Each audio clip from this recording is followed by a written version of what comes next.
사순절은 이제 단순한 종교적 절기로만 보내는 것이 아니라 우리의 영혼을 깊이 돌아보는 중요한 시기입니다. 이 40일 동안 우리는 예수님의 십자가에 묵상하고 우리의 죄를 회개하고 하나님과 더 깊은 관계의 회복을 해야 하는 시간입니다.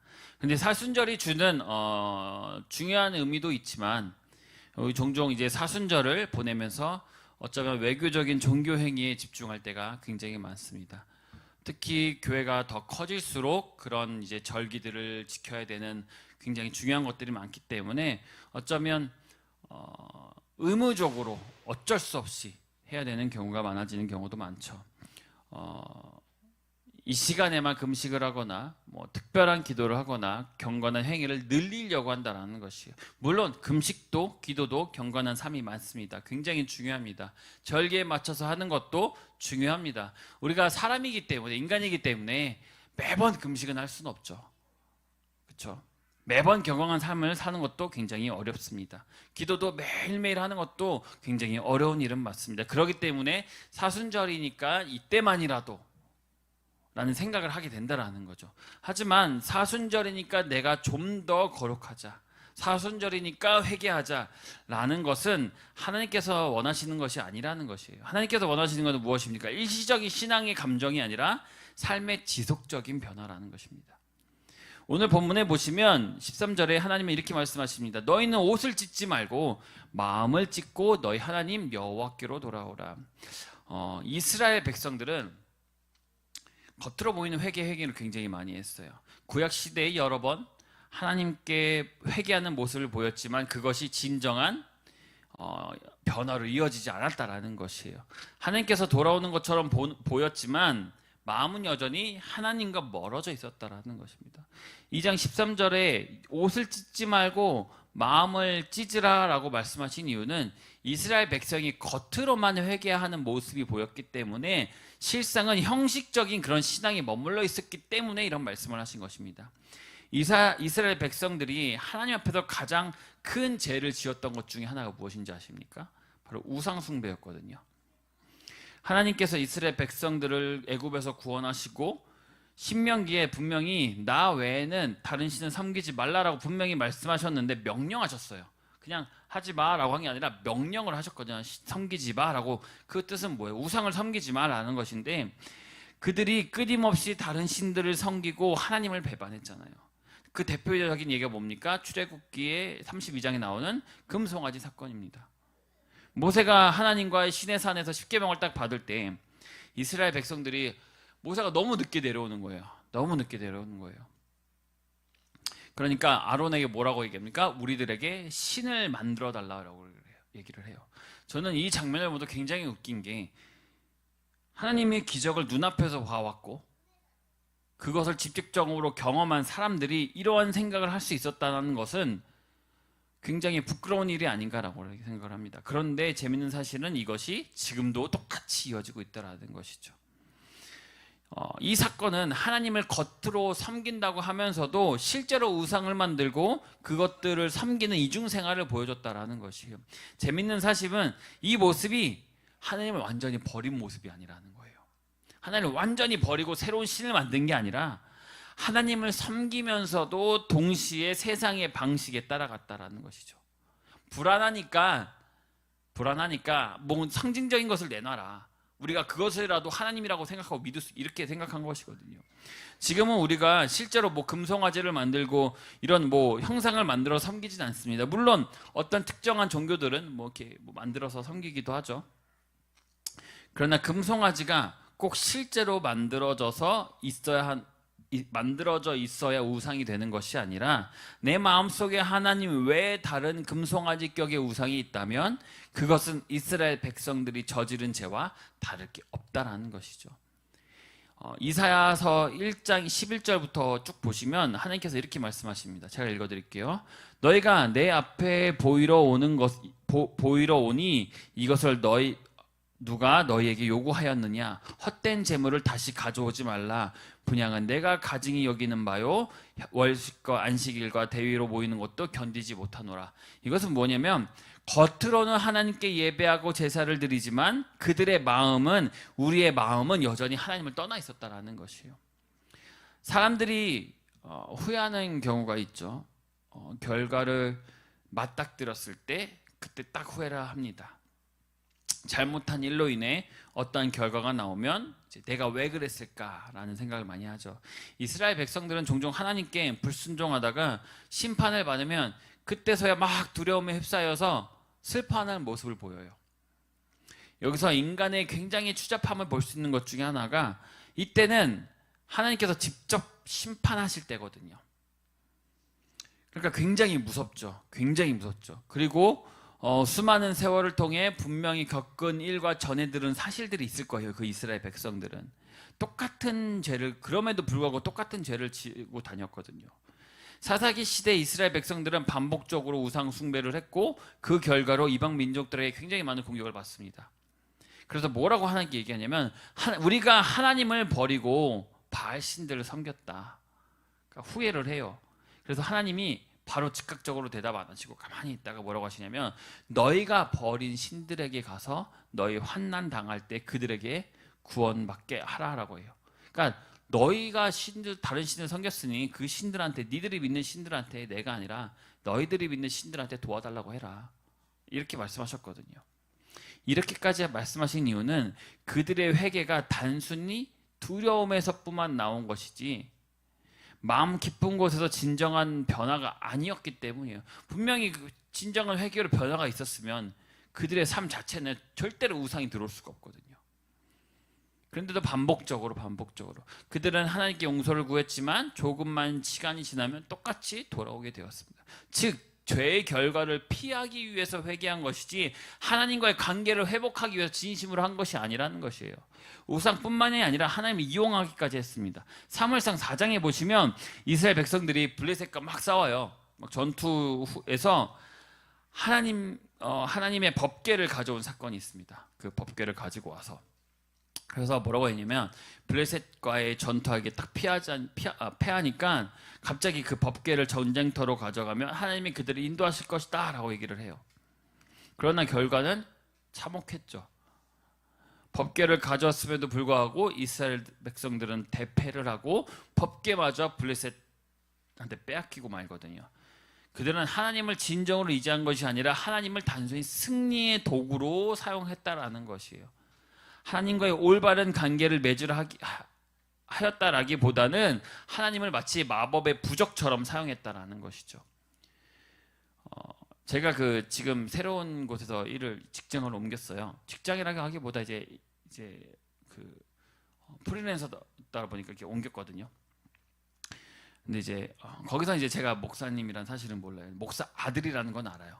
근데 이제 보통 이제 조용히 하고 있는데, 이제 저에게 일을 가르쳐 주는 분이랑 제가 일을 같이 다니거든요. 막 식당을 다니면서 이런저런 얘기를 많이 하는데, 이렇게 하다가 이제 교회 다니냐고 물어봤어요. 그랬더니 자기가 어릴 때 큰 누나의 용돈 꼬임에 이제 넘어가서 잠시 다녔다고 얘기를 해요. 그리고 다니다 보니까 믿음이 생기는 것 같대요. 막 그랬대요. 믿음이 생기는 것 같대. 그래서 그러던 중에 자기가 정말 간절히 원했던 어떤 일이 있어서 3개월 내내 금식도 하고 새벽 기도도 가고 정말 기도를 열심히 했대요. 뭐 자기 기준에서 그렇게 했겠죠. 자기가 할 수 있는 한에서. 그리고 보니까 좀 이렇게 어렸을 때인 것 같아요. 얘기를 하는 거 보니까. 근데 3개월 동안 열심히 했는데 이루어지지 않았다 그거예요. 그래서 내가 원하는 거를 별로 이렇게 이루어주지도 않고 이루어지지도 않는구나 라는 생각에 교회를 안 다니기 시작했대요. 뭐 여러 사건이 더 있었겠지만 결과적으로는 그것 때문이라고 얘기를 해요. 그래서 제가 슬쩍 막 웃으면서 얘기를 했죠. 그런 거를 조건부 신앙이라고 얘기를 해요 라고 하고 넘어갔어요. 조건부 신앙이 무엇입니까? 조건부 신앙, 하나님을 마법의 부적이나 요술 램프처럼 단순히 도구로 사용하는 것이거든요. 특정 조건이 충족될 때만 신앙을 유지하거나 들어주면 이렇게 하겠습니다라는 조건을 걸어버리는 거예요. 자신의 목적을 이루기 위한 수단으로 사용한다는 것이죠. 이스라엘 법궤 사건은 우리의 신앙생활과 똑같은 것입니다. 단순히 그냥 승리의 도구로 사용하시는 거죠. 우리는 하나님을 진정으로 사랑하고 의지하는가, 아니면 우리의 필요를 채우기 위해 하나님을 이용하려는 것인가. 우리의 기도가 하나님과의 깊은 교제를 위한 것인가? 아니면 단순히 문제를 해결하기 위한 것인가? 하나님은 단순히 우리의 행동을 원하시는 것이 아니라 뭘 원하십니까? 우리의 중심이 하나님께로 돌아오는 것을 원하시거든요. 오늘 본문에서 보면 하나님께서 강조하시는 것은 겉으로 보이는 경건이 아니라 내면의 변화를 얘기하고 계십니다. 하나님은 옷을 찢지 말고 마음을 찢으라 라고 하십니다. 즉 회개의 조건을 걸어서 하는 것이 아니라 주님 내가 회개할 테니 이렇게 좀 해주세요 라고 하는 것이 아니라 단순히 종교적 행위를 위해 회개를 보여주는 것이 아니라 우리의 마음 깊은 곳에서 진정으로 하나님께 돌이켜 가는 것이 중요하다는 것입니다. 어떤 한 남자가 있었어요. 이제 젊었을 때 방황하면서 여러 가지 범죄를 저질렀고 결국 감옥에 갇히게 됩니다. 감옥에 있는 동안 몇 번이고 후회를 했대요. 근데 보통 이제 사람들은 제가 얘기를 들었을 때 보통 사람들은 감옥에 가면 후회를 별로 안 한대요. 그 후회를 하는 이유는 내가 그때 이런 실수만 안 했으면 여기 들어올 일 없을 텐데 라는 후회를 더 많이 한대요. 내가 범죄를 저지르지 말아야지라기보다 그리고 오히려 더 배워서 나온대요. 각종 범죄들이 모여 있잖아요. 서로의 정보를 공유한대요. 그래서 다음에는 들키지 말아야지 하면서 이런 범죄 막 한대요. 근데 이 남자는 이제 몇 번이고 후회하는 것이죠. 내가 왜 이런 길을 했을까? 내 인생은 이제 끝났다. 하지만 그는 진정한 회개가 아니었다라는 것이죠. 죄를 후회했을 뿐이지 그 마음이 변하지 않았다는 것이에요. 감옥에 있다고 해서 내 삶이 변화되지 않을 거라는 생각이 있었다는 것이에요. 어느 날 이제 목사님이 감옥을 방문해서 예배를 드리는데 예배가 끝난 후에 그 목사님이 여쭤본 거예요. 목사님, 하나님이 정말 저 같은 사람도 용서하십니까? 라고 이제 여쭤본 거예요. 그래서 이제 목사님은 오늘 말씀을 보여주면서 옷을 찢지 말고 마음을 찢으라라는 말씀을 읽어줬는데 그 말씀을 듣는 순간 그가 지금까지 한 행동은 후회하기만 했지 진심으로 하나님께 돌아가려는 마음을 가지 않았다라는 것을 깨닫고 이제 정말로 하나님 앞에 무릎 꿇고 이제 변화되어서 감옥에서 열심히 신앙생활을 하고 이제 출소 후에는 교도소 사역자가 되어서 많은 죄인들에게 하나님과 용서를 전하는 삶을 살았다라는 이야기가 있었습니다. 단순히 이 남자가 죄에 대한 후회를 넘어서 마음을 찢는 회개를 했을 때 그의 인생이 완전히 바뀌었잖아요. 하나님은 단순히 후회나 감정적인 반응을 원하시는 게 아니에요. 우리의 삶을 변화시키는 진정한 회개를 원한다는 거죠. 그래서 요즘 많은 목회자들이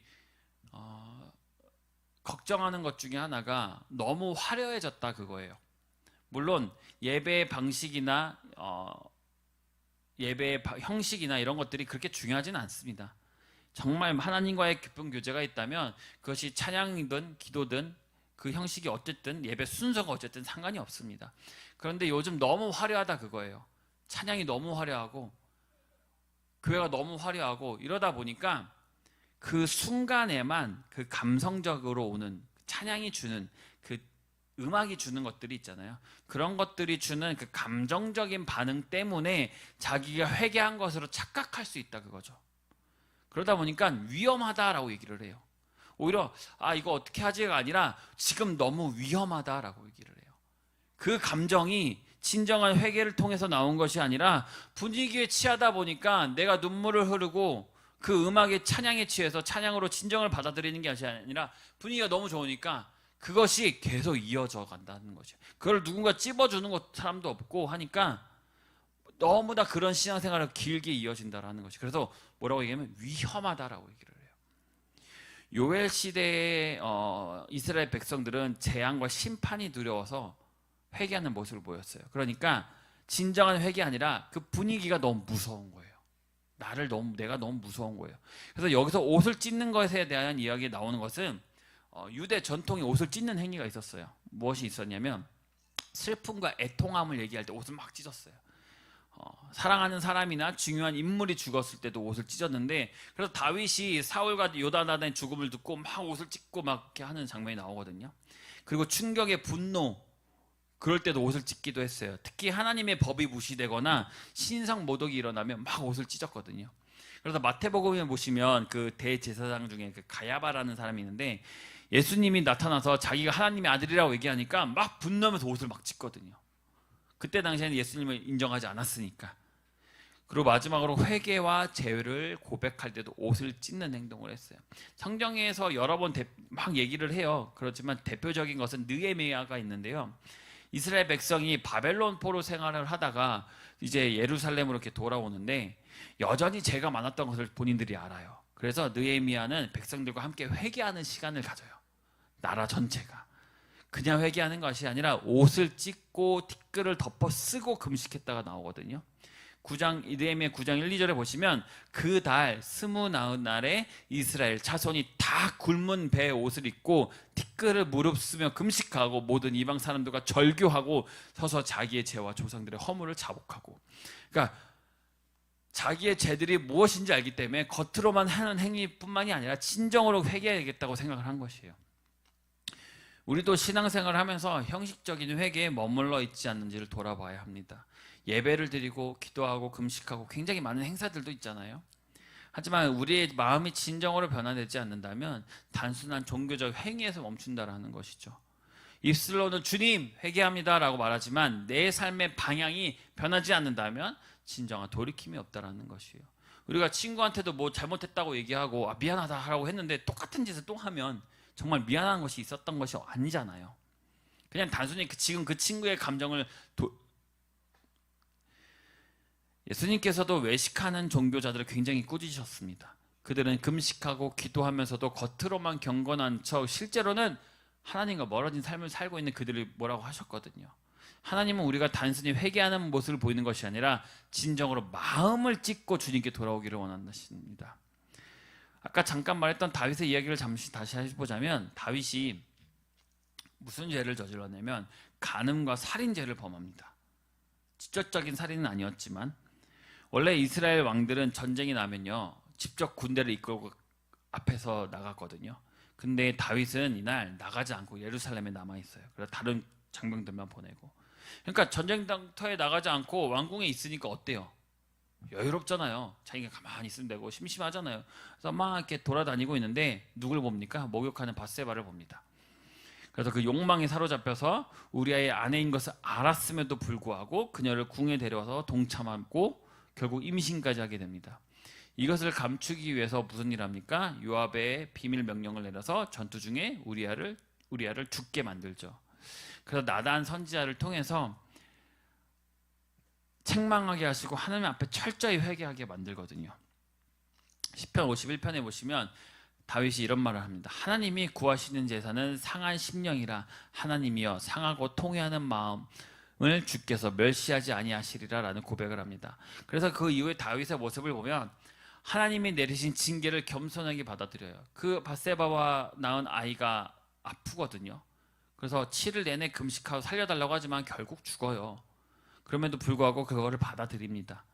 그리고 하나님이 그 받아들이는 것뿐만이 아니라 백성들과 밧세바에게 끝까지 최선을 다하는 모습을 보여요. 자기들이 죄를 지었다, 자기가 책임을 다하겠다라면서 모든 책임을 지고 다 하는 모습을 보여줍니다. 그래서 나중에 이제 더 큰 이제 아들을 낳죠. 다윗은 단순히 죄를 지적받았기 때문에 후회를 하는 것이 아니라 자신의 죄로 인해 하나님과 관계가 깨어졌음을 깨닫고 가슴을 찢으면서 회개했다고 나와요. 이것이 하나님이 원하신 참된 회개의 모습입니다.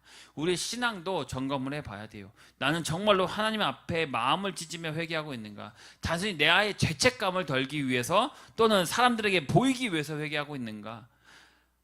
그래서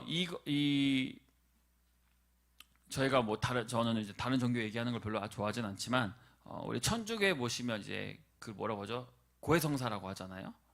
그래서 그걸 굉장히 위험하다고 생각하는 사람들 생각하는 것 중에 이유가 하나가 그 신부님한테 하는 그 고백으로 회개를 끝내는 경우가 많거든요. 나는 나의 죄를 신부님께 고해성사했으니 그 죄를 누가 신부님이 대신 해줄 거야 라고 해서 자기가 거기서 더 이상 회개를 하지 않습니다. 거기서 끝내는 경우가 더 많아요. 그러다 보니까 그것이 굉장히 위험하다고 얘기를 하거든요. 하지만 그러니까 단순히 나의 죄책감을 덜기 위한 회개를 한다라는 것이죠. 사순절은 우리의 마음을 하나님께 다시 돌리는 시간입니다. 단순한 후회가 아니라 죄책감을 더는 것이 아니라 삶의 방향을 바꾸는 결단이거든요. 오늘 본문을 보시면 굉장히 중요한 메시지입니다. 단순히 옷을 찢는 것과 같이 겉으로만 회개하는 것이 아니라 마음을 찢는 회개를 하는 것 이상으로 하나님은 우리의 죄를 지적하시지만 동시에 우리를 용서하기를 원하시는 분이다라고 뒤에 나오잖아요. 인내하시는 분이다. 그러니까 뒤에 뭐라고 나옵니까? 은혜로우시며 자비로우시며 노하기를 더디하시며 은혜가 크시다. 예수님은 탕자의 비유를 통해 하나님의 아버지의 사랑을 보여주십니다. 둘째 아들은 방탕한 삶을 살고 모든 것을 잃었지만 아버지께로 돌아갈 결심을 하거든요. 단순히 배가 고파서 돌아가는 것이 아니라 자기 죄를 인정하고 회개하고 그런 마음으로 돌아가요. 그래서 멀리서 보고 달려가 품어주시잖아요. 하나님께서는 우리가 어떤 죄를 지었는지 다시 돌아오기만 하면 용서해 주는 분이라고 얘기를 하고 계세요. 그러나 중요한 것은 단순한 후회가 아니라 진정한 회개의 돌이킴이죠. 그렇다고 해서 내가 어떤 죄를 지어도 돼, 이게 아닙니다. 분명히 그 죄는 사회에서도 용서를 받아야 되겠죠. 영화 보면 간혹 그 감옥에서 이렇게 피해자들과 면하는 거 있잖아요. 그러면 뭐 합니까? 피해자들이 막 너 왜 그랬어 하면서 사과하라고, 진짜 정말로 사과하라고, 나한테 진짜 나한테 회개하라고 나한테 사과하라고 하잖아요. 왜냐하면 법정에서만 그렇게 해야겠지 자기들한테 진정으로 사과를 하지 않거든요. 그래서 억지로라도 찾아가서 사과를 받아내려고 하는데 뭐라고 얘기합니까? 꼭 이러면은 꼭 이제 교회 다니는 사람들만 욕 먹어요. 나는 이 안에서 성경 읽고 기도하면서 나의 죄를 하나님께 다 용서받았어. 그러니까 더 이상 나는 용서를 구할 필요가 없어. 난 너한테 사과 안 할 거야. 이렇게 얘기를 하거든요. 욕이 저절로 나오잖아요. 교회 다니는 사람도 욕해요. 이런 거는 진정한 회개가 아니죠. 참된 회개가 아니라 자기 합리화에 가까운 교만이라고 볼 수밖에 없는 장면이죠. 결론입니다. 진정한 회개는 단순한 눈물의 죄책감이 아니라 삶의 변화와 관계의 회복적으로 나타나는 거예요. 찬양을 하면서 눈물 흘릴 수 있어요.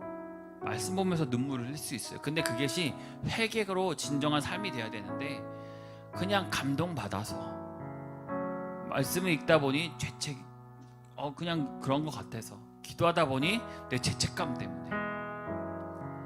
이스라엘 백성들은 겉으로 회개하는 것처럼 보였지만 그들의 삶이 변화되지 않았잖아요. 그들은 옷을 찢고 금식을 하고 제사를 드리면서도 여전히 우상을 섬기고 죄의 가운데 머물렀거든요. 하나님은 단순한 형식적인 회개가 아니라 마음 깊은 곳에서부터 변화를 원하셨단 말이에요. 오늘날 우리의 모습도 똑같습니다. 별로 다를 게 없습니다. 교회에 나와 예배를 드리고 기도하며 때로는 눈물을 흘리지만 정작 우리의 삶은 변하지 않고 여전히 같은 죄를 반복하고 있다는 것이에요. 입술로는 주님 회개합니다라고 하지만 실제로는 우리의 행동과 삶의 방식이 그대로라면 그것이 참된 회개라고 얘기할 수가 없겠죠. 진정한 회개는 어떻습니까? 단순한 감정적인 반성에서 끝나는 것이나 삶의 변화로 이끌어지는 것입니다. 하나님께 용서를 구했다면 이제 우리는 그 용서를 받은 자로서 과거의 죄를 반복하지 않도록 노력해야 됩니다. 물론 사람이기 때문에 똑같은 죄를 저지를 수 있어요.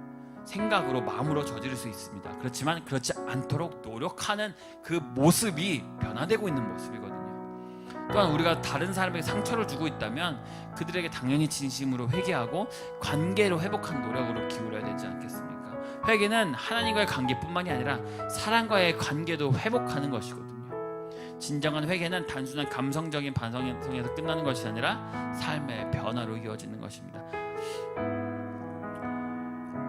사순절은 단순히 우리가 더 많은 기도를 하고 더 많이 금식하고 더 거룩한 척하는 시간이 아닙니다. 이것은 우리의 신앙을 다시 한번 깊이 점검하는 시간입니다. 나는 감정적인 후회만 하고 있는가? 아니면 하나님 앞에 진정한 변화의 삶을 살기로 결단을 했는가? 과거의 죄로 후회하는 것으로 끝나고 있는가? 아니면 다시는 같은 죄를 반복하지 않기 위해 정말 구체적으로 노력을 하고 있는가? 나는 하나님께 용서받았다고 하면서 정작 나에게 상처받은 사람들에게 또 사과조차 할 생각이 없다면 사랑하는 성도 여러분, 우리는 더 이상 하나님께 용서받았으니 이제 괜찮아 라고 말하는 것으로 회개를 끝내서는 안 됩니다. 진정한 회개는 하나님께 나아가는 것이고 동시에 우리의 행동과 삶을 바꾸는 것입니다. 옷을 찢지 말고 마음을 찢으라 라고 우리의 신앙이 형식적인 의식과 감정적인 후회에서 멈추지 않고 삶의 실제적인 변화로 이어지길 바랍니다. 이번 사순절을 통해 하나님께 더 깊이 나아가시고 참된 회개의 자리로 나아가는 우리 모두가 되기를 간절히 축복합니다. 이 시간 주님, 우리의 회개가 단순한 후회에 머물지 않게 하시고 삶의 변화로 이어지게 하여 주시옵소서. 형식적인 신앙을 벗어나 마음을 찢는 참된 회개를 경험하게 하시고 주님께 온전히 돌아가는 사순절이 되게 하여 주시옵소서. 하나님과의 관계뿐만이 아니라 사람과의 관계도 회복하게 하여 주시고 교만한 마음을 버리고 나의 잘못을 인정하며 하나님께 화해하는 용기와 지혜를 허락하여 주시옵소서. 또한 사순절 기간뿐만이 아니라 우리의 삶 속에서도 지속적인 변화가 일어나게 하시고 말씀과 기도로 더욱 주님과 가까워지며 거룩한 삶을 살 수 있도록 인도하여 주시옵소서. 우리 다 같이 주여 한번 외치고 기도하겠습니다. 주여! 사랑과 은혜가 풍성하신 하나님, 오늘도 우리 예배의 자리를 불러주시고 주의 말씀을 듣게 하시며 우리의 마음을 회개의 자리로 인도하여 주심에 감사드립니다. 이제 우리가 정성껏 드린 예물을 주님 앞에 올려드립니다. 이 헌금이 하나님 나라를 위해 귀하게 쓰이게 하시고 이 땅의 어두운 곳을 비추는 특별한 복음의 도구가 되게 하여 주시옵소서. 우리의 물질뿐만이 아니라 우리의 삶과 마음을 주님께 온전히 드립니다. 주님 받아주시고 주님께서 기뻐 받으시는 거룩한 예물이 되게 하여 주시옵소서. 이 헌금이 교회를 든든히 세우고 연약한 이웃을 돕고 주님의 복음을 전하는 사역에 쓰이게 하시며 드린 손길 위에 하나님의 풍성한 은혜와 복을 더하여 주시옵소서. 살아계시고 지금도 이 자리에 역사하신 하나님 아버지, 오늘도 우리 예배의 자리를 불러주시고 찬양을 통해 기도를 통해 말씀을 통해 주님께 영광 돌리며 교제하며 우리의 마음을 깨우시며 회복과 회개의 은혜를 주심에 감사드립니다. 주님, 우리 늘 죄 가운데 머물며 변화를 두려워하며 익숙한 그림자 안에 살며 늘 도망치고 주님의 말씀을 외면하며 떠나 살지만 그때마다 늘 후회하고 있습니다. 그러나 주님, 참된 회개가 단순한 후회가 아니라 삶의 방향을 돌이켜 주님께 나아가는 것임을 깨닫습니다. 우리를 용서하여 주시고 새 마음과 새 영을 회복하여 주시옵소서. 반복되는 죄가 아니라 과거의 어둠에서 벗어나 이제는 성령의 인도하심에 따라 살아가는 우리 모두가 되게 하여 주시고 우리의 마음을 변화시켜 주시고 더 이상 어둠 속에 머물지 않도록 이끌어 주시며 예수님을 믿고 따르는 자로서 삶의 열매가 나타나며 하나님의 뜻을 따르는 참된 제자가 되게 하여 주시옵소서. 주님, 이 시간 성도들을 위해 기도합니다. 각자의 가정이 하나님의 중심으로 세워지게 하시고 부모는 자녀를 믿음으로 양육하고 부부는 서로 사랑하고 섬기며 가족 안에서 하나님의 평강이 넘치게 하시고 우리가 맡은 일터에서 정직하게 행하며 하나님의 지혜로 선택하고 결정하며 세상의 유혹에도 흔들리지 않는 신실한 그리스도인 되게 하여 주시옵소서. 또한 우리 자녀들이 진리 가운데 자라나고 지혜와 믿음을 함께 키워가게 하시고 하나님이 기뻐하시는 꿈과 비전을 이루어가는 자녀들이 될 수 있도록 늘 지켜주시옵소서. 서로 사랑하고 격려하게 하시고 교회가 더욱 주님 안에서 하나 되며 복음의 빛을 세상에 전하는 공동체가 되게 하시고 성도들의 삶의 자리에서 날마다 회개의 열매를 맺게 하시며 고난과 어려움 속에서도 늘 주님을 먼저 찾게 하시고 감사가 넘치는 날에는 늘 주님께 먼저 감사하고 담대하고 믿음으로 전진하는 성도들이 되게 하여 주시옵소서. 또한 영상으로 예배 함께 드리는 모든 성도들에게도 주님께서 함께 하시고 인도하셔서 늘 지켜주시고 그들의 삶 속에서 주님이 함께 한다는 것을 깨닫는 믿음의 역사가 일어나게 하여 주시옵소서. 오늘 예배를 통해 받은 말씀을 마음에 새기고 이 자리를 떠나는 순간부터 우리의 삶이 주님의 말씀대로 변화되는 삶이 되게 하시고 우리의 삶 자체가 예배가 되고 우리가 머무는 곳마다 하나님의 영광이 나타나게 하여 주시옵소서. 이제는 우리 주 예수 그리스도의 은혜와 하나님 아버지의 크신 사랑과 성령 하나님의 감동하심과 인도하심이 오늘 이 시간 옷을 찢지 않고 마음을 찢으며 참된 회개를 결단하는 모든 성도들 위해 그들의 가정과 일터와 삶의 모든 자리 위에 이제부터 영원토록 함께 하시기를 간절히 축원하옵나이다. 아멘.